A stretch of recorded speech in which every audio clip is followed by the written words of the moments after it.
طالبانو تازه په کابل کې څه کړي دا ټول معلومات را سره په همدې ویډیو کې کتلی شئ. سلام، ستړي مشئ. په AFG پلس چینل کې درته ښه راغلاست وایم.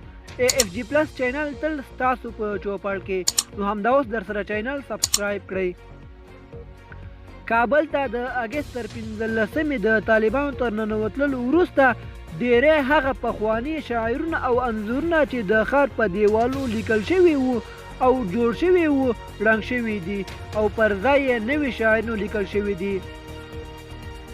د پلازمینې ترڅنګ په یو شمېر ولایتونو کې هم دا کار شوی دی. په افغانستان کې د طالبانو حکومت دا کار داسې مهال کې کوي چې هم خلک او هم واکمن حکومت له سختو اقتصادي ستونزو سره مخ دی.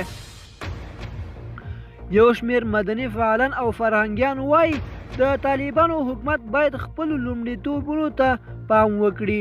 د دوی په خبره تر ټولو اړین مورد د خلکو اقتصادي ستونزې حلول دي. دوستانو، زموږ د نن ورځې خبر تر همدې ځایه و. د نورو تازه خبرونو لپاره زموږ یوټیوب چینل در سره سبسکرایب کړئ. والسلام.